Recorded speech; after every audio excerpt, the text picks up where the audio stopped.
अवधूत चिंतन श्री गुरुदेव दत्त श्री प्रतापरुद्र हनुमानजी महाराजना सान्निध्यમાં અને દત્ત પરંપરામાં પ્રગટેલ તમામ ચેતનાઓનું પ્રગટ સ્વરૂપ એવા ભગવાન ઔદુંબરની છત્રછાયામાં શ્રી ગુરુલીલામૃતના પારાયણ નિમિત્તે અત્રે ઉપસ્થિત સર્વે ભક્તોના હૃદયમાં બિરાજેલા ગુરુ મહારાજના ચરણમાં પ્રણામ. અલગ કચ્છ નિરંજન માણગાંવમાં એક પોલીસ પટેલ હતો. ગુરુ મહારાજની બહુ પ્રેમથી સેવા કરે. એની એક કન્યા હતી 12 વર્ષની. એ પરણી પછી એને પ્રેતની કંઈક પીડા શરૂ થઈ અને બિચારી દુઃખી થતી હતી. એના ધણીએ એને કાઢી મૂકી. ઉપચાર કરવાના બદલે કાઢી મૂકીને બીજી જોડે પહેણવાની તૈયારી કરવા માંડ્યો. પોલીસ પટેલે ગુરુ મહારાજને વાત કરી. ગુરુ મહારાજે એક મંત્ર આપ્યો અને કીધું કે આ મંત્રનો જપ કરતાં કરતાં તું દત્ત મંદિરની પ્રદક્ષિણા કરજે. અને મંત્ર હતો ઉજવીણ દત્તા મજ કોણ તારી. આ મંત્રનો જપ કરતાં કરતાં પ્રદક્ષિણા કર, બધું સારું થશે. એ પ્રમાણે કર્યું. પિશાચની પીડા મુક્ત થઈ અને એનો ધણી એને પાછો આવીને રિક્ષામાં બેહાડીને લઈ હો ગયો. વિસોબા પાડગાવકર કરીને એક શેઠ હતો. એનો એક ચાકર હતો. એને પેટમાં બહુ દુખાવો થાય. શાસ્ત્રી બુવાએ એને પાસે આવો. શાસ્ત્રી બુવાએ કીધું કે જો ભાઈ, આ તારા પેટમાં જે પીડા થઈ છે, એક પિશાચ તારો પ્રાણ લેવા માટે પ્રયત્ન કરે છે. તું રોજે દત્ત ભગવાનની સેવા કર, શ્રદ્ધાથી તારું પીડા દૂર થશે. એ પ્રમાણે કર્યું અને એની પીડામાંથી એને મુક્તિ મળી ગઈ. એ વખતે શાસ્ત્રીઓએ ત્યાં નિયમ કરેલો કે કોઈએ સેવામાં રહેનારે મંદિરમાં ભગવાનની સામે સુવાય નહીં. બેઠા બેઠા જોકું આવે તો ચાલે, પણ આડા પડીને સુવાય નહીં, નહીં તો વિપત્તિ આવશે. આવું કીધેલું. ત્યાં સેવક જે હતો વિશોબા પાડગાવકરનો, એ ભૂલી ગયો કે હમણાં કોણ જોવે છે, આપણે હોઈ ગયો હતો અહીંયા આગળ. અને પેલું ભૂત એને સ્વપ્નમાં આવ્યું, તારો ધણી મરી ગયો, જેને તારું નોકરી કરે છે વિશોબા પાડગાવકર મરી ગયો, જા. ગભરાઈ ગયો એકદમ, પેલો જાગી ગયો અને શાસ્ત્રી બાવાની પાસે આવીને કે મારો જેને ત્યાં નોકરી કરું છું એ શેઠ મરી ગયા, મારે જવું પડશે. શાસ્ત્રી બાબા કે કોઈ મરી ગયું નથી, તારે જવાની કશી જરૂર નથી. આ તું મંદિરમાં હોઈ ગયો ને એટલે ભૂતે તને બીવડાવવા માટે આવો પ્રયત્ન કર્યો છે કે છે. હું કામ મંદિરમાં હોઈ ગયો? તારા ગામ જવાની તારે જરૂર નથી. પણ પેલા છોકરાના સપનું આવ્યું છે તો ખોટું થોડું હોય. તે શાસ્ત્રી બાવાની આજ્ઞા વિરુદ્ધ ત્યાં પાછો ગયો પોતાના ગામમાં જ્યાં નોકરી કરતો હતો. એ જગ્યાએ વિશોબા પાડગાવકરને જઈને મળ્યો. જોયું તો જીવતો બેઠેલો. અને એણે બધી વાત કરી કે મને તો સપનું આવ્યું. અને પેલા વિશોબાનું મગજ ગયું, મૂર્ખા, શાસ્ત્રી બાએ ના કીધું તો અહીંયા શું કરવા આવ્યો? નીકળી નથી કહે છે કે પેલો પાછો એણે એનાથી કાઢ્યો. તે આ માણગાંવ જતી વખતે રસ્તામાં જ પાછું પેલું પિશાચ એને ફરીથી વળગ્યું. જે શાસ્ત્રી બાએ એને પેટમાં દુખાતો હતો અને દેવની સેવા કરવાનું કીધેલું, એનાથી મટી ગયું હતું. એ ભૂત એને ફરી વળગ્યું, એનો પ્રાણ લીધો. એક શૂદ્ર હતો, એને કોઢ થયો હતો, ગલત કુષ્ઠનો રોગ. ગુરુ મહારાજે એને મંત્ર આપ્યો અને પ્રદક્ષિણા કરવાનું કીધું મંદિરની. પણ કીધું તારે પ્રદક્ષિણા કરવાની, પણ અડવાનું નહીં, દૂરથી પ્રદક્ષિણા કરવાની. એ પ્રમાણે એને કર્યું. એનો રોગ દૂર થઈ ગયો. ગુરુ દ્વાદશીનો દિવસ આવ્યો, જે દિવસે નરસોબાવાડીમાં નારાયણ સ્વામીની સમારાધના થાય. એ વખતે આ પેલા શૂદ્રને જેને ગલત કુષ્ઠ થયો હતો અને સ્વામી મહારાજને મંત્ર આપીને પ્રદક્ષિણા કરવાનું કીધેલું, એનાથી એને સારું થયું હતું. એ જ શૂદ્રને આ ગુરુ દ્વાદશીના દિવસે નરસોબાવાડી જવાનું મન થયું, ત્યાં દર્શન કરવા. શાસ્ત્રી બાવાને પૂછવા આવ્યો, હું નરસોબાવાડી જાઉં? શાસ્ત્રી બાવા કે કંઈ જવાની જરૂર નથી, એ બધી ખટપટમાં પડીશ નહીં. તો પાછો મોટો વેદાંતી જ્ઞાની થઈ ગયો કે જે દત્ત અહીંયા છે, દત્ત નરસોબાવાડીમાં છે, ભાઈ મારે જવામાં શું વાંધો છે કે છે, હું કંઈ બીજે થોડો જાઉં છું. શાસ્ત્રી બાવાની આજ્ઞા વિરુદ્ધ નરસોબાવાડી જવા નીકળ્યો. રસ્તામાં ફરીથી પાછો એને ગલત કુષ્ઠ થઈ ગયો અને ત્યાં પહોંચ્યો. ત્યાં તો પૂજારીઓને દત્તાત્રેય ભગવાને કહી દીધું, આ શાસ્ત્રી બાવાની આજ્ઞા વિરુદ્ધ અહીંયા આવ્યો છે અને કાઢો બહાર. કે તે પૂજારીઓએ મંદિરમાં દર્શન હું ના કરવા દીધો, બહાર કાઢ્યો નથી અહીંયાથી કે છે. અને રસ્તામાં જ પછી તે રીબાઈને મરી ગયો. સંતના વચન પ્રમાણે વર્તી હતો લીલા લહેર, પણ સંતના વચનની વિરુદ્ધ ગયા તો બરબાદીના અંત નહીં. મેંગુલદેકર કરીને એક સાવંતવાડીમાં એક બ્રાહ્મણ રહેતો હતો. એની પર ખોટો ચોરીનો આરોપ આવ્યો અને બચારાને જેલમાં પૂરી દીધો. જેલમાં બેઠો બેઠો એ પ્રાર્થના કરે, હે ભગવાન, મારો કોઈ ગુનો નથી, હું નિર્દોષ છું ને મને આ જેલની સજા થઈ છે. તમે મને જો આ જેલમાંથી છોડાવો તો હું નરસોબાવાડીમાં આવીને દત્ત ભગવાનની મહાપૂજા કરાવીશ. આવી એના બાધા રાખી. થયું એવું કે પછી એ વખતે થોડી વાર થઈ, આ બાધા રાખ્યા પછી અને જેલમાં મોટો સાપ નીકળ્યો, ફૂફાડા મારે અને બધા બી ગયા. જેના ચોકીદારો હતા બધા પડી પડીને ભાગ્યા. કોઈ જેલને તાળું મારવા ઊભા ના રહ્યા, નાસી ગયા બધાએ. દરવાજા ખુલ્લા અને આ ભાઈ એકલા આરામથી એ નીકળી ગયો ત્યાંથી અને જતો રહ્યો છૂટો. એટલે જેલમાંથી છૂટો ટૂંકમાં આવી રીતના. આ બાજુ થયું કે વખતે ગામમાં આ તો ભલે જેલમાંથી નાસી ગયો, પણ ફરી એને પકડીને પાછા જેલમાં તો પૂરી શકતા હતા પોલીસવાળા. પણ એ વખતે એને બાધા રાખેલી, એના ફળના પ્રતાપે ભગવાન એવી લીલા કરી, ગામમાં એક જણનું ખૂન થયું. તે પોલીસવાળા આવ્યા, ચોરને પડતો મૂક્યો અને આ ખૂનીને પકડવા માટે ગયા. તો ખૂનીને શોધવા માટે ગયા.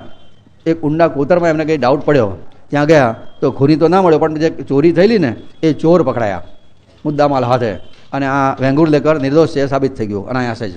અને પેલા ચોરને એમણે જેલમાં પૂરી દીધા. એને થયું ચાલો મેં બાધા રાખી કે વાડીમાં આવીને મહાપૂજા કરીશ, એ બાધાને લીધે હું જેલમાંથી છૂટ્યો છું, નિર્દોષ પણ સાબિત થઈ ગયો. સાચા ચોર પકડાયા ખરા ને જેલમાં ગયા. હવે હું નરસોબાવાડી જાઉં અને ભગવાનની મહાપૂજા પ્રેમથી કરું. તે ઘરથી નીકળ્યો. નરસોબાવાડી જવા માટે રસ્તામાં પગે ચાલીને જવું પડે, એ જમાનામાં વાહનો નહીં. રસ્તામાં સાસરી આવી, સસરાનું ઘર, અને સાસરી કા આશરા એટલે સ્વર્ગ સે સબસે બડા આશરા, સ્વર્ગ સે બઢિયા તા આશરા એવું કહેવાય છે ને. સાસરીનો આશરો એટલે જમાઈ હાથમાંથી ખાટલેથી પાટલે જવાનું મન જ ના થાય, પાછું બેસી પડ્યા. ભાઈ એના સસરાએ કીધું અમે નરસોબાવાડી જવા ઈચ્છે જ છે, એક કામ કરે ને હમણાં આ ગરમી પૂરી થાય ને જરા એકાદ વરસાદ થાય ને પછી શાંતિથી જઈએ આપણે, કહે છે. પેલાને ગમી ગયું. ત્યાં સુધી અહીંયા રોજ જમાઈ રાજ રહ્યા અને કેરીઓ ખાય, રસને રોટલીઓ ખાતા ખાતા ભૂલી ગયા કે નરસોબાવાડી જવાનું છે આપણે. બધું સારું થઈ ગયું. પછી ભગવાન કઈ યાદ આવે, દેવની આવું કૃપા થઈ અને એના ઘેર આગ લાગી. એના ગામમાં બધું બળીને ભસ્મ થઈ ગયું ને ખલાસ થઈ ગયું બધું. પણ છતાં યાદ ના આવે કે મેં બાધા રાખી છે. પહેરેલા કપડાં સિવાય કશું રહ્યું નહીં એની પાસે. શાસ્ત્રી બાવાની પાસે આવ્યો. શાસ્ત્રી બાવાની પાસે આવીને કે મારું તો ઘર બળીને ભસ્મ થઈ ગયું અને બધી રીતે બરબાદ થઈ ગયો છું, પણ બાધા છતાં યાદ ના આવે. વિચાર કરો, માટે બાધા રાખી હોય ને તો ઘરમાં બધાને કહેવી કે આવી બાધા રાખી છે. વખતે આપણું અચ્યુતામ કેશવમ થઈ જાય તો પાછળવાળા તો કરે. શાસ્ત્રીભાઈએ કીધું તું સવારે આવજે, હું ભગવાનને પૂછી લઈશ. તો શાસ્ત્રીભાઈ પછી ભગવાનને પૂછ્યું, ભગવાન આ કંઈક આવ્યો છે, એનું ઘર બળી ગયું અને બચારાને પહેરેલે કપડે થઈ ગયો છે, શું એણે ગુનો કર્યો છે? દત્ત ભગવાન એટલું જ બોલ્યા, એણે મારો અપરાધ કર્યો છે, એને કાઢ અહીંયાથી, કહે છે, પાછો ના આદેશ કહે છે. કે શાસ્ત્રીભાઈ બીજા દાડે કીધું તું જાયથી, તે ભગવાનનો કોઈ મોટો અપરાધ કર્યો છે અને ભગવાન તારી પર કૃપા કરવા તૈયાર નથી, જાયથી કહે છે. પણ છતાંય બધા યાદ ના આવે. આ કેવો ભૂલકણો હશે ખરેખર.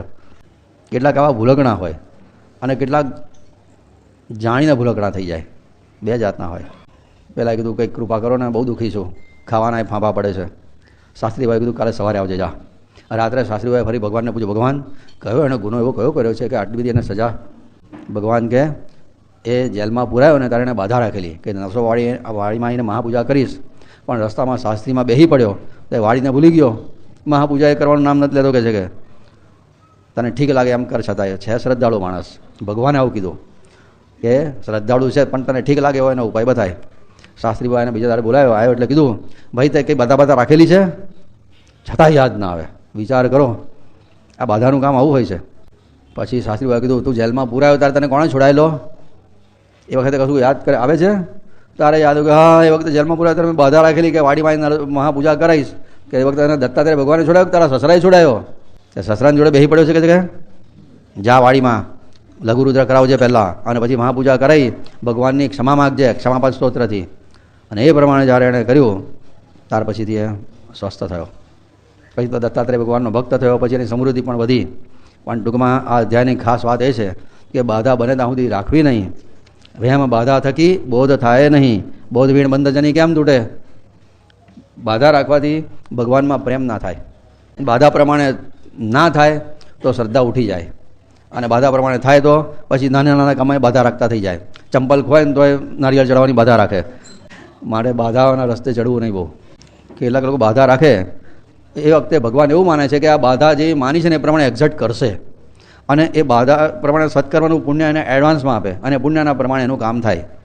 પછી પેલો બાધા પૂરી કરતી વખતે જરાક પછી બદલાઈ જાય, મેન્ટાલિટી બદલાય, અને પછી એ પ્રમાણે બરાબર ના કરે એટલે ભગવાન પછી એને સજા કરે.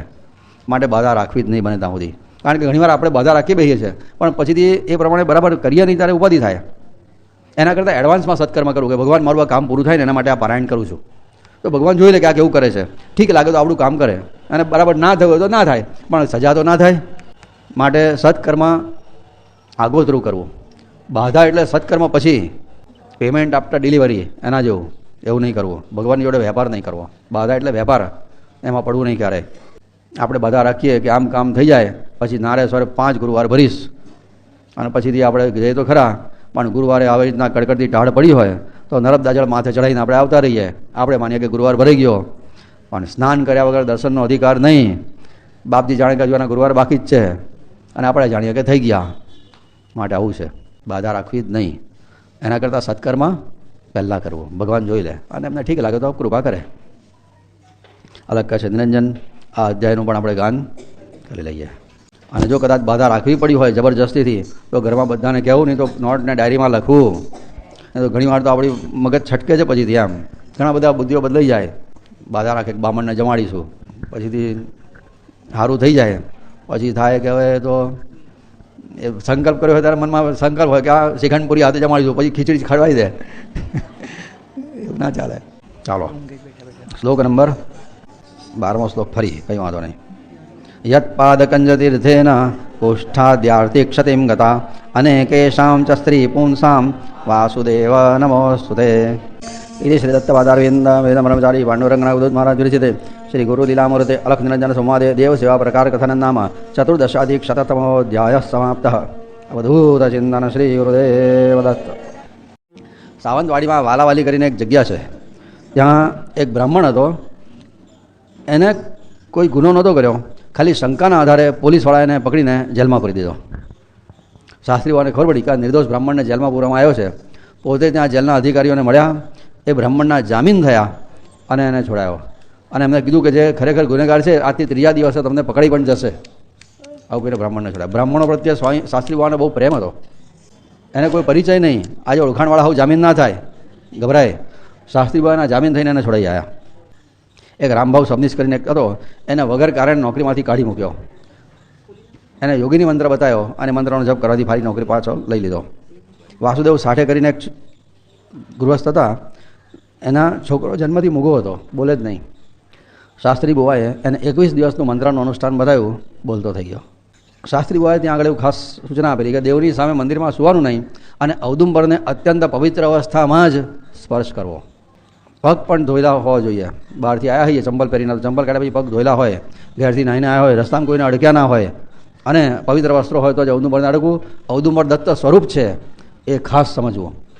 એમાંથી સતત દત્તાત્રેય ભગવાનની ઉર્જા ઉત્સર્જિત થાય છે. પ્રદક્ષિણા કરનારને એનો લાભ મળે છે, બધું જ છે. પણ ભગવાનને અપવિત્ર અવસ્થામાં જો સ્પર્શ થઈ ગયો તો સજા પણ કરે. અને બ્રાહ્મણ હોય જ માત્ર ઔદુંબરને સ્પર્શ કરો, ત્યાં તો એમણે એવો નિયમ રાખેલો. બીજા બધાએ દૂરથી પૂજા કરવાની. અને બ્રાહ્મણે પણ આટલા બધા નિયમો બરાબર હોય તો જ, પવિત્ર હોય તો જ, નહીં તો નહીં. સ્પર્શનો લાભ ખરો, પણ જો બરાબર પવિત્રતા ના હોય તો સ્પર્શથી સજા પણ છે. તે એકવાર શનિવારે યાત્રા મળેલી અને એ વખતે એક શૂદ્ર હતો. એને બધાને સ્પર્શ કરતા જો એને લાઈને હું અડક્યો. તે એને સર્પનો દંશ થયો, મરવા જેવો થઈ ગયેલો. ગુરુ મહારાજે કૃપા કરીને એને બચાવ્યો, નહીં તો મરી જાતે વયા. ત્યાં એક વિઠ્ઠલ નામે એક શૂદ્ર રહેતો હતો, બીજો એક. એને ગલત કુષ્ઠનો રોગ થયો હતો. મસુરે ગામનો હતો આ. શાસ્ત્રી બુવાને એણે કીધું, શાસ્ત્રી બુવાએ કીધું કે તું નિર્મળા નદીમાં સ્નાન કર અને ભગવાનની પછી પ્રદક્ષિણા તારે દૂરથી કરવાની, અડકતો નહીં. આ પ્રમાણે પ્રદક્ષિણાને સ્નાન કર્યું તો એનો રોગ પણ દૂર થયો. આપણે જે બધું કરીએ છીએ ને એ બધું આ કેટલું અસરકારક હશે વિચાર કરો. કે એમના પ્રોબ્લેમ સોલ્વ થતા હતા. પ્રોબ્લેમ ના હોય માણસ જોબ કરે તો એનું કલ્યાણ વધારે થાય એમ. માટે આપણે બધું જે કરીએ છીએ બધું કરવું. સ્નાન, પ્રદક્ષિણા, પૂજન, અર્ચના બધું જ આપણે કલ્યાણ માટે છે. ઔદુંબરના વૃક્ષમાંથી, પીપળાના વૃક્ષમાંથી દેવની ઉર્જા પ્રગટ થતી હોય છે. એના સાનિધ્યમાં રહેવાથી લાભ છે. એકવાર નરસોબાવાડીથી આબા શાસ્ત્રી કરીને એક બ્રાહ્મણ માણ ગામમાં આવ્યો. શાસ્ત્રી બાવાની પાસે આવીને કે, શાસ્ત્રી બુવા, વેદોમાં અષ્ટાંગ યોગનો ક્યાંય ઉલ્લેખ જ નથી, આવું બોલે. અને અષ્ટાંગ યોગના અભ્યાસથી કંઈ બ્રહ્મ જ્ઞાન થાય નહીં, અને બ્રહ્મ જ્ઞાન થાય નહીં તો મુક્તિ મળે નહીં. માટે આ અષ્ટાંગ યોગ કંઈ બહુ ઉપયોગી નથી, આવું એ સાબિત કરવા માગતો હતો શાસ્ત્રી બુવા પાસે. એને ખબર કે શાસ્ત્રી બુવાએ તો અષ્ટાંગ યોગનો પરિપૂર્ણ અભ્યાસ કરેલો છે, એટલે પોતાની હોશિયારી મારવા આવ્યો. શાસ્ત્રી બુવાએ કીધું, સારું ભાઈ, તાર તું જે જાણતો હોય તો બરાબર, કોઈ જાતનો વાદ વિવાદ કરવાની આગળ તૈયારી જ ના બતાવી. સારું ભાઈ, તું કહે છે તો એવું. જે યોગ સિદ્ધ મહાપુરુષ છે એમણે પણ ચર્ચાથી આટલા દૂર ભાગતા હતા. પાછું એમને બીજો પણ વિચાર આવ્યો કે આ તો નરસોબાવાડીથી આવ્યો છે, વાડીમાંથી આવ્યો એટલે દત્તાત્રેય ભગવાનનો ભક્ત કહેવાય, અને એની જોડે મારે શું કામ છે ચર્ચા કરીને કહે છે કે મારે આમાં પડવું જ નથી વાદ વિવાદમાં. ભાઈ, મને કાંઈ બધી ખબર નથી. એટલા મોટા જ્ઞાની છે છતાંય કેવી નમ્રતા બતાવતા હોય છે. વાદ વિવાદનો પ્રસંગ આવે તો દૂર જ હટી જાય. અને પેલા આબા શાસ્ત્રી તો ફૂલાઈ ગયા. જોયું ને, મેં કેવા શાસ્ત્રી બાબા જેવા યોગ સિદ્ધ મહાપુરુષને પણ બોલતા બંધ કરી દીધા. સમજાવી દીધું કે અષ્ટાંગ યોગનું વેદોમાં ઉલ્લેખ નથી, એનાથી બ્રહ્મ જ્ઞાન થાય નહીં, અને જ્ઞાન ના થાય તો મુક્તિ મળે નહીં. દત્તાત્રેય ભગવાનથી આ સહન ના થયું કે અષ્ટાંગ યોગની વિરોધની તો આ વાત કરે છે. અને શાસ્ત્રી બાબાની પાસે તે પોતે એક બ્રહ્મચારીનું રૂપ લઈને એના ગામમાં પ્રગટ થયા, નરસોબાવાડીમાં. એની પાસે જઈને કહે, અરે શાસ્ત્રીજી, તમે તો કેટલા મહાન પંડિત છો. ખરેખર તમે શાસ્ત્રી બાબાને સરસ વાત કરી આવ્યા કે વેદોમાં અષ્ટાંગ યોગનું કથન નથી. તમે આવું ક્યાં વાંચ્યું, કયા ગ્રંથમાં વાંચી આવ્યા? અને પછીથી બધા બ્રહ્મચારી પટ ઢગલાબંધ વેદોના મંત્રો જ બોલવા મળ્યા. જો આમાં અષ્ટાંગ યોગની વાત આવી, આમાં અષ્ટાંગ યોગની વાત આવી, આમાં અષ્ટાંગ યોગની વાત આવી. પેલા આબા શાસ્ત્રીનું તો બોલતું જ બંધ થઈ ગયું. શાસ્ત્રીજી યોગાભ્યાસ, યોગ એટલે ભગવાનની સાથે કોઈ પણ રીતે જોડાવું. પછી ભક્તિથી જોડાય, ભજન કરીને જોડાય, જપ કરીને જોડાય, પારાયણ કરીને જોડાય, તપ કરીને જોડાય, ગમે તે રીતે જોડાય. યોગના અભ્યાસ વગર મન સ્થિર થાય નહીં. મન સ્થિર થાય નહીં ત્યાં સુધી ભગવાનનું ધ્યાન થાય નહીં. ધ્યાન થાય નહીં ત્યાં સુધી જ્ઞાન સ્થિર થાય નહીં.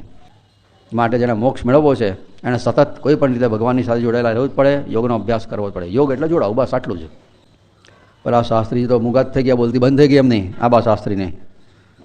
અને પેલા બ્રહ્મચારી ત્યાંથી ચાલવા માંડ્યા. બ્રહ્મચારી ગયા પછી આબા શાસ્ત્રીને લાઇટ થઈ કે આ મારા મનની વાત હતી તે આ કઈથી કહી ગયા. હું માણગાંવ ગઈને શાસ્ત્રી ભગવાન જે વાત કરી એ વાત મારા ને શાસ્ત્રી બાબા છે કોઈ જાણતું નહોતું. અને આ બ્રહ્મચારી અહીંયા આવીને મારી બધી મનની વાત કહી ગયો. એણે ક્યાંથી જાણ્યો? નક્કી આ કોઈક સમર્થ હશે. તે બ્રહ્મચારીને હોદવા પાછળ દોડ્યા, પણ દોડ્યા તો બ્રહ્મચારી તો અદ્રશ્ય થઈ ગયા, દેખાતા બંધ. એમને થયું કે નક્કી અમે શાસ્ત્રી ભવાની પાસે બહુ ડાપણ કર્યું ને એની આ કંઈક વાત બની છે. પાછા માણગાંવ આવ્યા. શાસ્ત્રી ભવાની પાસે આવીને કહે કે બ્રહ્મચારી આવેલા અને મને આવી બધી વાતો સમજાઈ ગયા કે છે, અને મને હવે ખાતરી થઈ કે આના અષ્ટાંગ યોગ વેદોમાં પણ આવે છે અને એનાથી મુક્તિ પણ મળે. શાસ્ત્રી બાબાએ કીધું એ બ્રહ્મચારીને તમે પ્રત્યક્ષ દત્તાત્રેય હતા, તમે ખોટી વાત કરતા હતા ને એટલે તમે સિદ્ધિ કરવા માટે આવેલા. તમે એમના ચરણ સ્પર્શ કર્યા?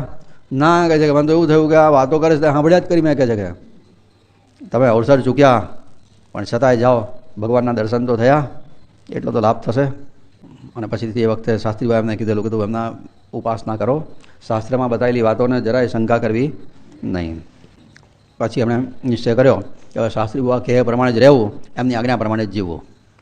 એ પ્રમાણે કરવાથી એ કૃતાર્થ થયા. અલગકૃષ્ણ નિરંજન આ અધ્યાયની કથા પણ એવી છે, સુણે રંગ ભય જાય.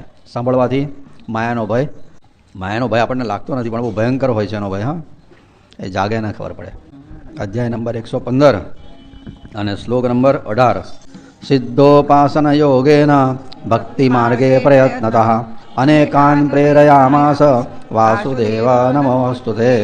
इति श्री दत्तपादारविंदमिनितं ब्रह्मचारी पांडुरंग रंगवदूत महाराज विरचिते श्री गुरुलीलामृते अलख निरंजन संवादे विप्रपुत्र मुखत्व हरणादि नाम पंचदशाधिकशततमोऽध्यायः समाप्तः. अवधूत चिंतन श्री गुरुदेव दत्त. अलख निरंजन એ અરસામાં શરદ પૂનમના દિવસ આવ્યો. કેટલાક ભક્તો મંદિરમાં પ્રસાદમાં પૌવા લાયા. એ પૌવા રમા માતા પાસે પહેલાં જાય.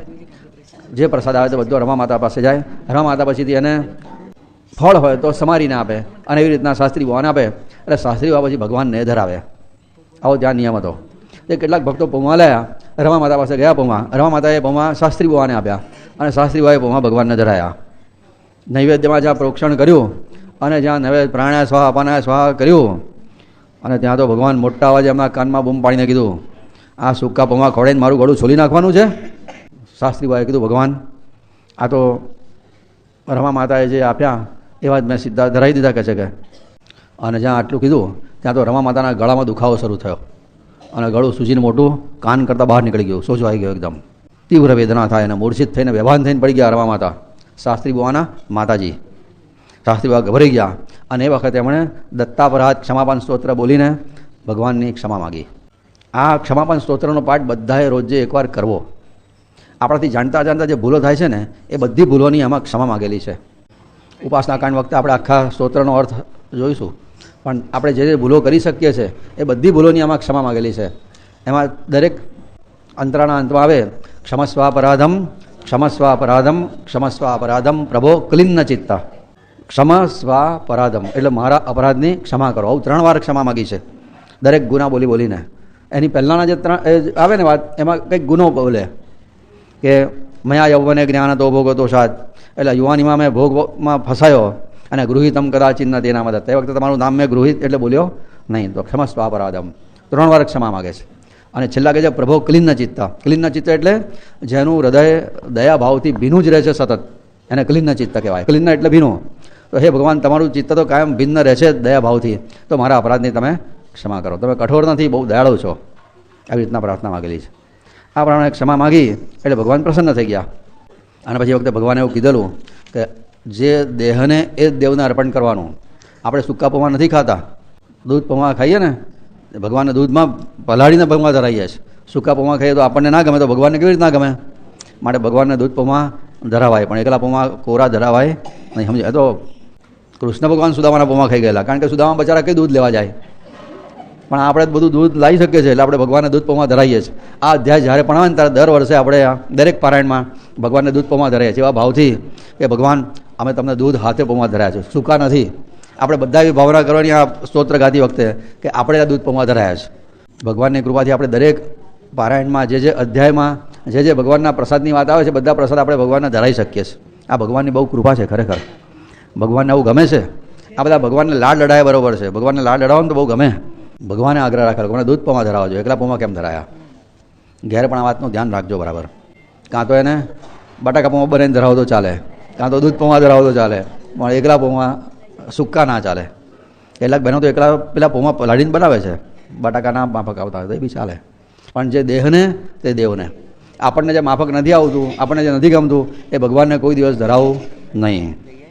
આમાં પ્રસંગ નથી પણ આને લગતો છે તો એક કહીએ વાત. એકવાર રમા માતાએ પૂરણપોળી બનાવી, હા કે, અને શાસ્ત્રી ભગવાને આપી કે આ ભગવાનને ધરાવો. ભગવાનને ધરાવી દીધી, પણ રમા માતા એની પર ઘી લગાડવાનું ભૂલી ગયેલા, અને પછીથી નવેદ ધરાવી દીધું અને પ્રસાદ લેવા બેઠા, અને જ્યાં એક જ કોળિયો ગયો તો ગળામાં ફસાઈ ગયો અને અંદર જાય કે બહાર આવે. શાસ્ત્રી ભગવાને ગભરાઈ ગયા. પછી ભગવાને કીધું કે મને ઘી વગરની પૂરણપોળી મારા ગળામાં હું ભરાયેલી, એટલે તારા ગળામાં ભરાઈ. ભગવાન તો એમની જોડે વાતો કરતા હતા, શાસ્ત્રી ભગવાનની જોડે, મારા ગળામાં ભરાઈ ગઈ. આપણે જે ધરાઈએ છીએ ને આપણને દેખાય નહીં, પણ ભગવાન બધું આરોગ્ય છે. માટે વ્યવસ્થિત ધરાવવું. આપણને ઠંડુ ના ભાવતું હોય ને તો ભગવાનને ગરમ કરીને જ ધરાવવું ભાઈ. પછી સવારની દાળ ભાત પેલું કુકર મૂકી દીધું હોય સવારે 8 વાગે, અને ભગવાનને 12 વાગે ધરાઈએ તો એ ટાળું નહીં. આપણને નથી ભાવતું એ ભગવાનને ના ચાલે. અને જો કદાચ ભગવાનને ધરાવી દીધું તો પછી જેવું હોય એવું ખાઈ જવાનું. પછી એમાં પછી ભગવાનને ધરાવ્યા પછી કેટલાક બહેનોને ખબર પડે કેટલાક મીઠું નાખવાનું રહી ગયું, પછી પાછળથી નહીં નાખવાનું. ભગવાને જે આરોગ્ય આપણે ખાઈ લેવું પડે. આ તો પછીથી બધું ચાખે. કેટલાક બહેનોની ટેવ એવી હોય છે કે ભગવાનને ધરાવતા પહેલાં ચાખે નહીં, સારી ટેવ છે, પણ એ વખતે જે થઈ ગયું તો થઈ ગયું, પછી આપણે સુધારીને નહીં ખાવાનું. ભગવાને જેવું ખાધું એવું આપણે ખાઈ લેવાનું. એકવાર એવું થયું હતું, શાસ્ત્રી બાબા છે ને ભગવાનને 11 સુરંડ ધરાવ્યું, હા કે આ માંડગાંવમાં નૈવેદ્ય ધરાવી દીધું. પછીથી બધાને પ્રસાદ આપવા માંડ્યા. તો 1-2 જણાએ પ્રસાદ ખાધો ને તો પેલું વલવલતું સુરણ આવે ને કહે છે ને કંઈક, તે ગળામાં ખંજવાળ એટલી બધી ઉપડી પેલા છોકરાઓને. એમણે કીધું શાસ્ત્રી બાબાને આ ખવાયું નથી, આ તો ગળામાં લાહી બળે છે કે ખવાય નહીં, કહે છે. બધાએ પ્રસાદ પાછો આપી દીધો, જે નહીં જાણતા હોય એમણે ગમે તેમ કરીને, અને બધું સુરણ વધ્યું. શાસ્ત્રી બાબા બધું સુરણ ખાઈ ગયા અને ગળામાં જે લાહી બળીને તે સહન કરી. આપણે પણ આ ધ્યાન રાખવાનું કે અજાણતા ભગવાનને કદાચ ધરાવી દીધું, પછી જે છે તે પ્રસાદમાં પછી ઉપરથી જીરા મીઠા ન ખાય નહીં. બધી બહુ વાતો છે આ નવેદને લગતી. શાસ્ત્રી બાબાના જેટલા બધા પ્રસંગો છે. એકવાર નારોપન છે ને મુંબઈ ગયેલા અને મોઘાવાની કેરીઓ લઈ આવેલા, હા કે ઉનાળામાં, અને રમાબાએ ચીરીઓ કરી અને ભગવાનને નૈવેદ્યમાં ધરાઈ કેરીઓ. દત્તાત્રેય ભગવાન કે શાસ્ત્રી ભગવાને આ તો ખાટી છે, મારથી નથી ખવાતી. આવું કીધેલું ભગવાને, આ તો ખાટી છે. અને ખરેખર પછી આપણે ચાખીને તો ખાટી નીકળેલી. ભગવાનને બધી ખબર પડે છે, અંતર્યામી છે. આપણે ધરાઈએ તો એવું નહીં માનવું કે ખાતા નથી, એ બધું ખાય છે. માટે ખૂબ પ્રેમથી અમને ધરાવવું. આપણને જે પસંદ છે એ જ ધરાવવું. એ અરસામાં શિવરાત્રિના દાડા આવ્યા. બધા ગામમાંથી બધા ગોકર્ણ મહાબળેશ્વરની યાત્રાએ જતા હતા બગે ચાલીને. તો રમા માતા કે તું ચાલ, શાસ્ત્રી બાબાને કે.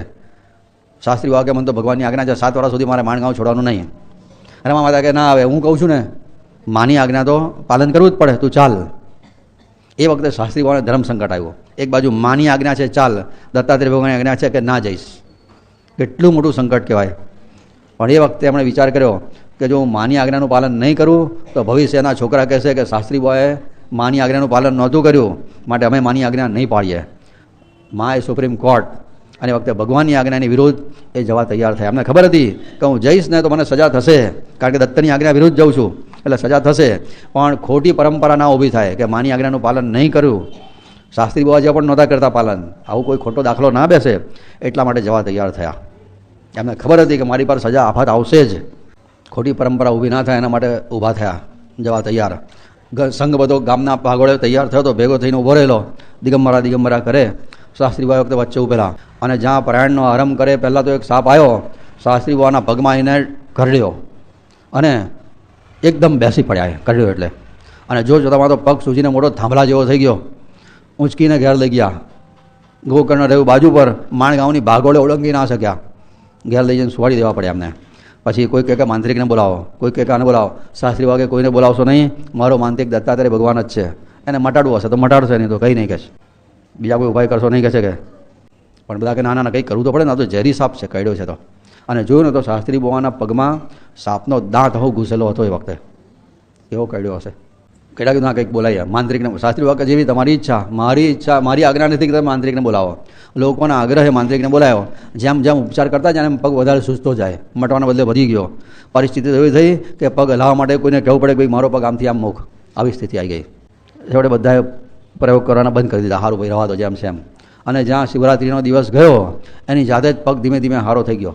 ભગવાને કીધું કે મારી આજ્ઞાનું પાલન કર્યું તો સજા તો થાય, પણ માની આજ્ઞાના પાલનની પરંપરા લોકો સમજે એટલા માટે એમણે આવું કરેલું. એક દિવસ શાસ્ત્રી બુવા એમનો નિત્યક્રમ એટલો બધો ચુસ્ત હતો કે વચમાં કોઈ 5 કલાક વાતો કરી જાય ને તો પણ એમને નિત્યક્રમમાં ડિસ્ટર્બ થાય. આખો દિવસ એમનો સવારથી માંડીને રાત સુધી સત્કર્મમાં સતત ચાલે એમનું, એટલા બધા એ બિઝી હોય. આપણે તો સમજણ ના પડે કે આખો દાડી કરવું શું છે.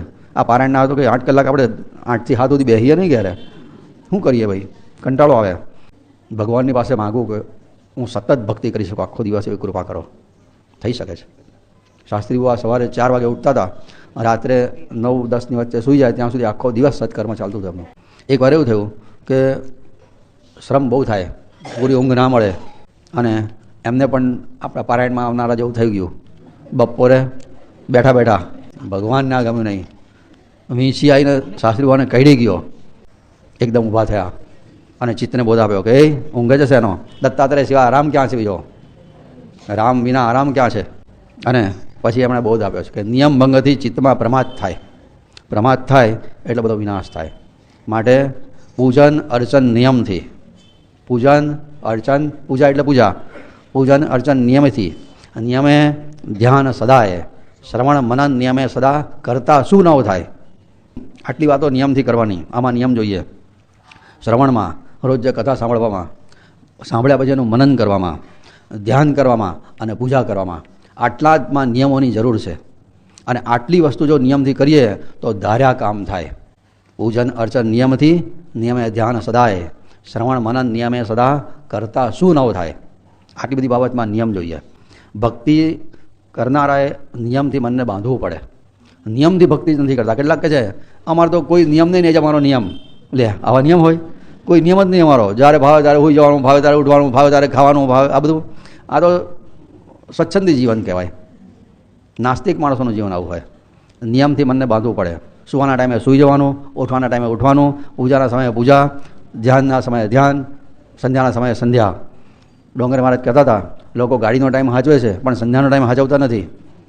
ગાડીમાં જવાનું હોય તો અડધો કલાક પહેલાં સ્ટેશને જઈને બેસી જાય, પહેલાં જઈએ તો જગ્યા સારી મળે.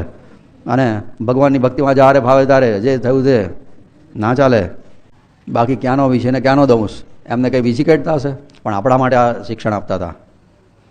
એટલે ભગવાને આ લીલા કરી કે અમને બેઠા બેઠા ઊંઘ આવી ગઈને વિસી કાઢ્યો. અહીં કંઈ ગભરાતા નહીં, અહીં કોઈ વિસી નહીં આવે. અહીંયા તો તમને ઉઠાડવામાં આવશે કે હવે ફલાણાની ચા પીવા જવાનું છે, એટલે બાજુ ઉભા થઈને ચા પીવા જવાશે. અહીંયા વીંછી આવતા જ નથી, એટલું સારું છે. વીંછી અંદરથી કાઢવા જોઈએ. બહારના વીંછી કાઢે ને તો ઠીક છે, પણ અંદરના કાઢે ને તો કોઈ દાડો ભૂલ થાય નહીં. સાવંતવાડીથી એકવાર એક સોની ત્યાં આવ્યો માણગાંવમાં. એ સોની હતો પણ વેદોક્ત કર્મો કરે. કર્મ 2 જાતના હોય, વેદોક્ત અને પુરાણોક્ત. વેદોક્ત કર્મનો અધિકાર માત્ર બ્રાહ્મણને છે, અને બ્રાહ્મણે પણ બ્રાહ્મણની ઘેર જ વેદોક્ત કર્મ કરાવાય, કોઈ પણ જાતના હોય તો. બીજાને તો અધિકાર જ નથી, પણ બ્રાહ્મણ પણ કર્મકાંડ કરાવતો બ્રાહ્મણ બીજાને ઘેર જાય તો એને પુરાણોક્ત જ કરાવાય, વેદોક્ત કરાવાય નહીં. શાસ્ત્રી બાબાને કીધું કે ભાઈ તું આ વેદોક્ત કર્મ કરાવે તો ઠીક નથી, તને અધિકાર નથી એનો. અરે પોતાની જાતે હોશિયારી મારે. અમે ભગવાને જ બધાને ભગવાને જ બનાવ્યા છે ને, બ્રાહ્મણો કરે તો અમે કેમ ના કરીએ? દુરાગ્રહ કર્યો, ધ્યાન ના આપ્યું એણે. અને 2-4 દાડા પસાર થયા ત્યાં તો એના ઘરમાં કંઈ ચોરીનો માલ છે એવી શંકાથી પોલીસવાળાને પકડીને જેલમાં લઈ ગયા પૂરવા માટે.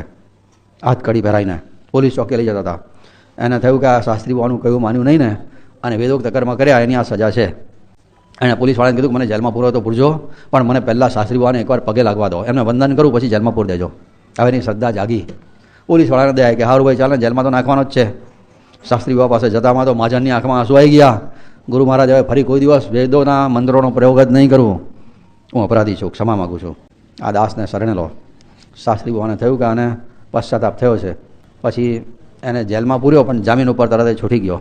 છૂટ્યા પછી સીધો ઘેર ગયો, અને ઘેર ગયા પછી રામ, કૃષ્ણ અને દત્તાત્રેય ત્રણની સરસ મૂર્તિઓ બનાવી અને શાસ્ત્રી બાવાને આપવા આવ્યો. બસ પ્રસાદ તરીકે લો તમે રાખો. શાસ્ત્રી બાવા કે મારે એકેનું કામ નથી, ઘરમાં બેહાડ્યા છે એની પૂજા કરવાની, છોડી દો, બીજા વધારે ભેગા નહીં કરવા. આપણે પણ આ ધ્યાન રાખવાનું. પછી સસરા મૂર્તિ આપી જાય, સાસુ આપી જાય, કોઈ આપી જાય, સાધુ આપી જાય તો બધા મંદિરમાં બેહાડ નહીં કરવાના, નહીં તો ગીરદી થઈ જાય એમને. હોવું જેટલા 5 દેવથી વધારે બેહાડવા જ નહીં મંદિરમાં. બીજા બધાને શોકેસમાં બેહાડવાના, ના નહીં પાડવાની કોઈ આપી જાય તો, પણ વંદન કરવા. પણ પૂજા કરવાની છે તો 5 જ જોઈએ.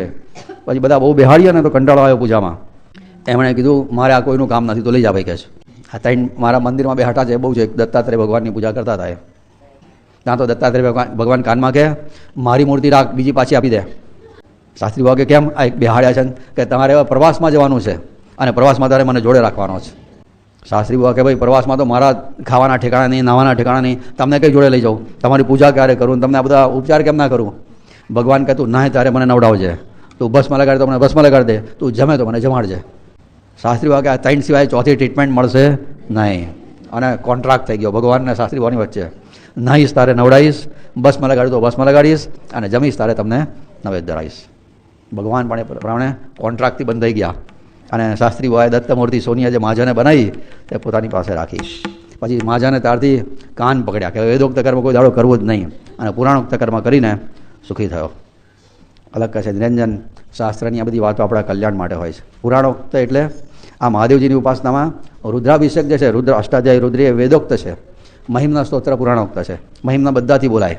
પુરાણોક્તમાં અપવિત્ર અવસ્થા હોય તો એક ક્ષમા છે, પણ વેદોક્તમાં તો બહુ બધી મર્યાદાઓ આવે. આપણે જોયું રુદ્રાધ્યાયના વાત આવેલી ને કે રુદ્રનો પાઠ કરનાર બ્રાહ્મણ હોય પણ અશુદ્ધ ઉચ્ચાર કરે તો સજા છે. મહિમના સ્તોત્રમાં બધું ગડબડ ચાલી એવું જાય. તો આપણે બધા એવી ભાવના કરીશું આ સ્તોત્ર આવે ને જ્યારે ક્ષમાપન સ્તોત્ર, ત્યારે કે આપણે આ ભગવાનના દૂધપોમાં ધર્યા છે, માણગાંવમાં બેઠા છીએ, અને શાસ્ત્રી બુવાએ પછીથી એ માણગાંવમાં દૂધપોમાં તૈયાર કર્યા અરમા માતા આપેલા, અને દત્ત ભગવાનને ધરાયા છે. આ ક્ષમાપન સ્તોત્ર જ્યાં જ્યાં બોલાય છે ને ત્યાં લોકો વગાડે છે. આ સ્તોત્ર તો ક્ષમા માગીએ છે. ક્ષમા માગતી વખતે કંઈ વાજિંત્રો વગાડાય? આ પશ્ચાતાપ થવો જોઈએ અંતરમાંથી. માટે ક્યારેય પણ આ સ્તોત્રનો પાઠ કરતી વખતે કશું વગાડાય નહીં. આ ધ્યાન રાખો. એક વાર ક્ષમા માગીએ, કાન પકડીએ, એ વખતે તો આંખમાં આંસુ આવવા જોઈએ. આંસુ ના આવે તો કંઈ નહીં, પણ જરાક ક્ષમાનો ભાવ તો મોઢા પર દેખાવો જોઈએ. પછી ખંજરી વગાડી, મંજીરા વગાડી ના ચાલે. આ ધ્યાન રાખજો. ગંભીરતાથી આ પાઠ થવો જોઈએ, એકદમ સિરિયસ થઈને. બેસણામાં હોય ને આપણે બેઠા એવી રીતના.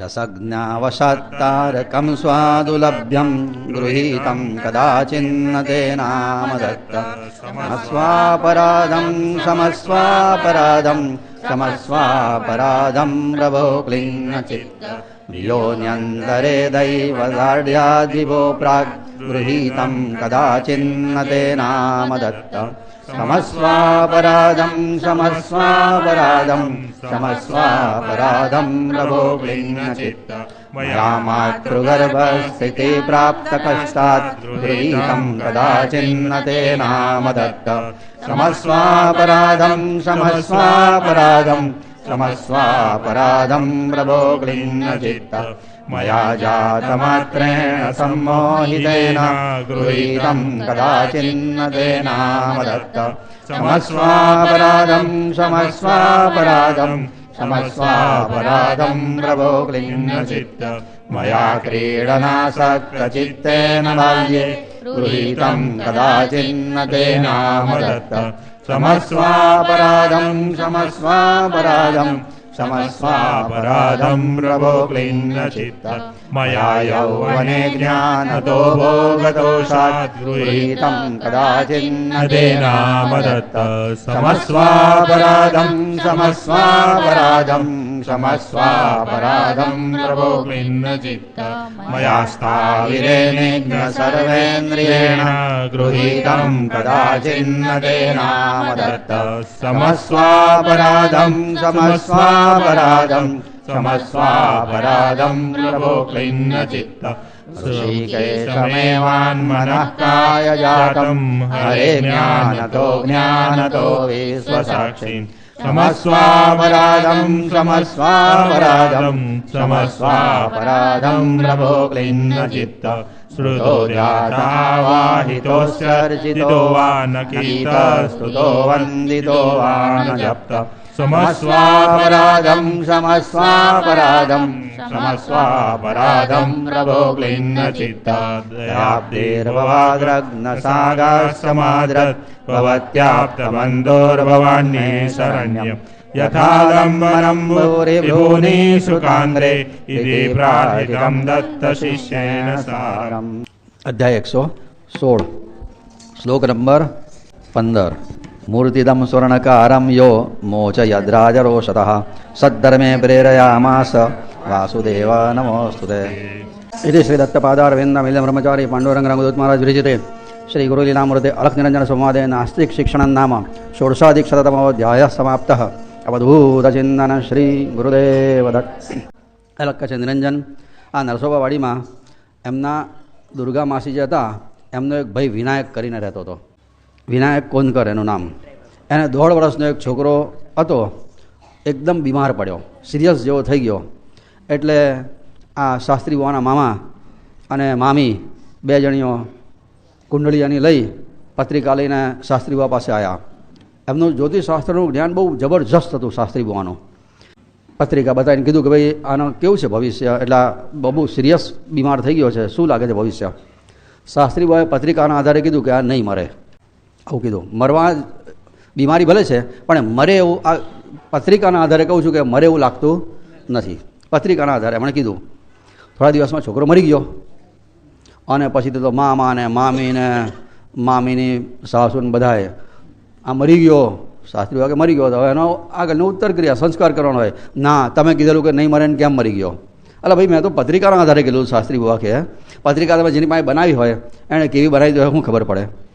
બાળકના જન્મના સમય માટે ઘણા બધા વાદ વિવાદ છે અને જન્મનો સમય જરાક બદલાય ને તો પત્રિકા આખી બદલાઈ જાય. હવે એ વાદ વિવાદમાં કોઈ એક મત છે જ નહીં. કોઈ એવું કહે છે કે ભાઈ એને પ્રસવની પીડા શરૂ થાય ત્યારે જન્મ થયો કહેવાય, એ જન્મનો સમય કહેવાય. કોઈ કહે કે એનું માથું બહાર આવે ત્યારે ગણાય, કોઈ કહે કે આખું બહાર આવે ત્યારે ગણાય, કોઈ કહે કે નાલ છેદન થયા પછી જન્મ થયો કહેવાય. આવા દરેક સમય બદલાય તો એક જ છોકરાની 4-5 પત્રિકાઓ બને, એમાંથી કઈ સાચી ગણવાની? એટલે શાસ્ત્રી બાબા કે પત્રિકાના આધારે મેં કીધેલું પણ હવે એનું અંજળ પાણી પૂરું થયું તો કંઈ નહીં, હવે મરી ગયો છે તો અગ્નિ સંસ્કાર કરો આપો. ના કહે છે તમે કીધેલું એ મરે નહીં એટલે મરવો જોઈએ નહીં. અરે ભાઈ મેં કીધેલું પણ હવે મરી ગયો તો શું કરું?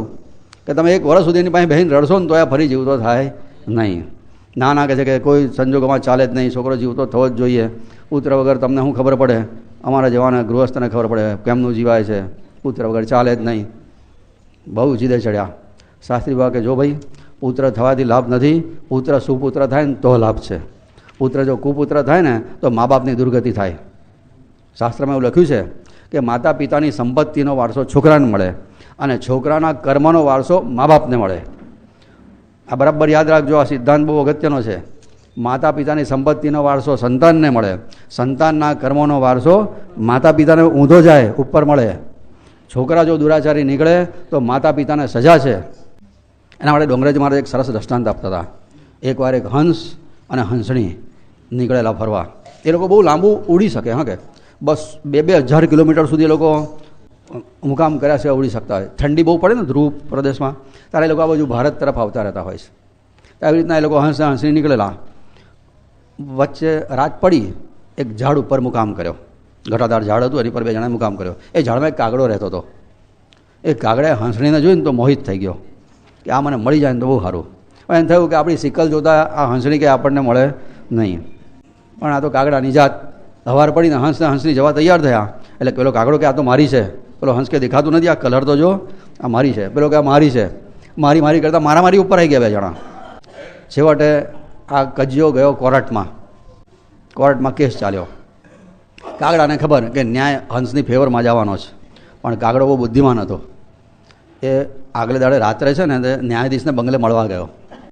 ન્યાયાધીશને કે મને ખબર છે કે આ હંસની જ છે, મને છે જ નહીં, પણ જો તમે મને કાલે એવો ન્યાય આપો કે હંસની નથી પણ કાગડાની છે ને, તો તમારો બાપ મર્યા પછી કંઈ જન્મ્યો છે ને તો હું તમને બતાડી દઉં. કાગડો છે ને પિતૃદૂત કહેવાય. હા કે અને એને ખરેખર આપણે ઘરમાં મરી ગયેલા ક્યાં જન્મે છે ને તેને ખબર પડે, પણ બોલી શકતા નથી, બાકી એને ખબર પડે. એટલે કાગડાએ ન્યાયાધીશને કીધું કે જો તું એવો ન્યાય આપે ને કે આ હંસની કાગડાની છે તો કાલે હાજે કોર્ટ પૂરી થાય ને પછી તારો બાપ કંઈ જન્મ્યો છે ને હું તને બતાડી દઈશ કે છે. ન્યાયાધીશને તો આપણે કેટલાય લપડ સપડ કર્યા છે તો એક વધારે, એટલે બીજા જણાને ન્યાય આપ્યો કે હંસની નથી પણ કાગડાની છે. પેલો હંસ તો બહુ દુઃખી થઈ ગયો, બિચારો રડવા માંડ્યો, આગળ જવાની હિંમત નહીં. કોર્ટ પૂરી થઈ એટલે પેલો ન્યાયાધીશ કાગડાને કે ચાલો બતાય મારો બાપ મર્યા પછી કઈ જન્મ્યો છે. કાગડો એને છે ને ઉકાળામાં લઈ ગયો, ત્યાં બધું છાણ બધું દુર્ગંધ મારતી હતી. એ છાણમાં બધા કીડા ખદબત કરતા હતા. એમાંનો એક કીડો બતાવીને એને કે આ તારો બાપ. પેલો ન્યાયાધીશ કે હું આટલો મોટો ન્યાયાધીશ ને મારો બાપ મર્યા પછી છાણનો કીડો થયો.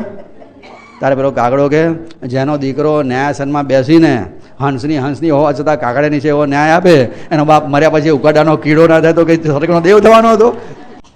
એનો બાપ મર્યા પછી ઉકાડામાં છાણનો કીડો જ થાય, એ કંઈ સ્વર્ગનો દેવ ના થાય. તું હવે મર્યા પછી અહીંયા જ આવવાનો છે, આ બધી જગ્યા તારા માટે જ છે. પુત્રને જન્મ આપવો સહેલો છે પણ સંસ્કાર આપવા બહુ અઘરા છે. સંસ્કાર આપવાની તાકાત ના હોય ને તો છોકરાને જન્મ આપવો જ નહીં, એવું કબીરજીએ કીધું છે. જનની જણે તો ભક્ત જણ, તાકાત હોય તો જણ, નહીં તો નહીં. કાં દાતા કાં સૂર, નહીં તો રહેજે વાંજણી. કોઈ ગુનો નથી, ઈશ્વરના દરબારમાં પ્રવેશ છે એમને, પણ મત ગુમાવીશ નૂર. પણ પેલી મામી કહે કે ના માર તો જોઈએ, તમારે કીધેલું કેમ મરી ગયો, જીવ તો થવો જ જોઈએ. સાસરી વાન થયો કે તો મફતમાં જ્યોતિષ જોવડાયું અને આ પાછા ગળે પડ્યા. મળદું બાળવા નહીં આપીએ, ના આપે, વળગી પડી બની નજણીઓ. સાસરી હોય ભગવાનને કીધું એ ભગવાન આ મોટી મુસીબત આવી, દુસ્તર સંકટ આવ્યું છે. પછી ભગવાનનું સ્મરણ કરીને જ્યાં એ બાળકના મળદા તરફ જ્યાં એક અમૃત દ્રષ્ટિથી નજર કરી ત્યાં તો શ્વાસોશ્વાસ શરૂ થયા અને બધા ભેગા થયેલા તે બધા એક સાથે અવધૂત અચિંતન શ્રી ગુરુદેવ જય જયકાર થયો. બ્રાહ્મણ ભોજન થયું અને પછીથી એ છોકરાનું નામ પાડેલું શાંતારામ વિનાયક કોનકર. પછીથી તો એવો ધાર્મિક થયો, એ છોકરો એવો ધાર્મિક થયો, હું તો મરી ગયેલો, મને શાસ્ત્રી બુઆએ જીવતો કર્યો છે એવી એને ઠસક હતી. મારો નવો જન્મ થયો છે. ક્યારેય આડા માર્ગે ચાલે જ નહીં, ખૂબ ભક્તિ કરે. પછી એકવાર બધા વિદ્વાનો શાસ્ત્રી બુઆ પાસે આવ્યા, ગામના પંડિતો બહુ જાણકાર હતા બધા ખરેખર. એ બધાએ હમણાં જે આપણે સવારે વાત કરીને એ જ પ્રશ્ન પૂછ્યો કે કેટલાક લોકો ધાર્મિક જીવન જીવે છે છતાંય જીવનમાં દુઃખ આવે છે એમને, અને નાસ્તિકોને એવું દુઃખ આવતું નથી. શાસ્ત્રમાં લખ્યા પ્રમાણે માણસો અનુષ્ઠાન કરે છે છતાં એનું ફળ મળતું નથી, આવું દેખાય છે. આનું કારણ શું? શાસ્ત્રમાં લખ્યા પ્રમાણે ફળ કેમ નથી મળતું, એનું કારણ શું? શાસ્ત્રીભાઈ કીધું જો શાસ્ત્રમાં લખ્યું છે એ પ્રમાણે ફળ મળે ને મળે જ, પણ પૂર્વજન્મનું પ્રારબ્ધ, પૂર્વજન્મના કર્મના આધારે બનેલું પ્રારબ્ધ આડું આવે તો ફળ મળવામાં વિલંબ થાય, બાકી ફળ મળે જ. અને એના માટે પછી શાસ્ત્રી બાબા હવેના અધ્યાયમાં એક દ્રષ્ટાંત આપીને સમજાવશે. આપણે અધ્યાયનું ગાન કરવાનું છે, પણ કરેલું સત્કર્મ ક્યારેય વ્યર્થ જતું નથી. જાણતા અજાણતા સત્કર્મ કરો કે દુષ્કર્મ કરો, એ જેવી રીતના વાછડો પોતાની ગાયને હોદી નાખે ને, ગમે એટલી 1000 ગાય ઉભી હોય ને, વાછડો પોતાની માને હોદી જ નાખે. એવી રીતના કર્મ એણે કરેલા કર્તાને પકડે અને જઈને ચોંટે, પછી એમાંથી છૂટી શકાય નહીં. સત્કર્મ હોય કે દુષ્કર્મ હોય, કોઈનું ચાલતું નથી. માટે પુણ્ય ના થાય ને તો ઠીક છે, પણ યાદ રાખજો જાણતા પણ પાપ ના થાય. કોઈનું દિલ દુભાય એવું ક્યારેય એક શબ્દ પણ મોઢામાંથી નીકળવો ના જોઈએ, નહીં તો આપણું અનેક ગણું દિલ દુભાવવાની તૈયારી થઈ જશે. માટે પાપ પુણ્યની વ્યાખ્યા આટલી જ કરેલી છે, બીજી કોઈ મોટી વ્યાખ્યાઓ નથી. શાસ્ત્રમાં બધા નિયમો બધા એ બધા સમાજ વ્યવસ્થા માટેના છે એવું સમજવાનું, પણ મુખ્ય નિયમ એ પરોપકારાય પુણ્યાય અને પાપાય પરપીડનમ. બસ, બીજાને દુઃખ થયું તો પાપ, બીજાને સારું લાગ્યું તો પુણ્ય, બસ આટલું જ. આ વાત ભૂલે ચૂકે ભૂલવી નહીં. વ્યાસસ્ય વચનમ દ્વયમ અષ્ટાદશ પુરાણેશું. વ્યાસજીને એક જણે પ્રશ્ન પૂછેલો, 18 પુરાણ તમે લખ્યા આટલા બધા, કયો કાકો વાંચશે ને કયો સમજશે? ત્યારે વ્યાસજી એનો સાર રાખી દેલો. અષ્ટાદશ પુરાણેશુ વ્યાસસ્ય વચનમ દ્વયમ પરોપકારાય પુણ્યાય અને પાપાય પર પીડનમ. બસ આ જ છે. અધ્યાય 117. પ્રેતમ માતુલપક્ષસ્ય સાર્ધાબ્દવય સંસુતમ દ્રગ્માત્રેણાજીવયદ્યો વાસુદેવ નમોસ્તુતે. પ્રેતને જીવતું કર્યું એની આ વાત છે. ઇતિ શ્રી દત્તપાદારવિંદ મિલિંદ બ્રહ્મચારી પાંડુરંગ રંગવદૂત મહારાજ વિરચિતે શ્રી ગુરુ લીલામૃતે અલખ નિરંજન સંવાદે મૃતપુત્રો જીવનનામ સપ્તદશાધિક્ષતમોધ્યાય સમાપ્તઃ. અવધૂત ચિંતન શ્રી ગુરુદેવ દત્ત.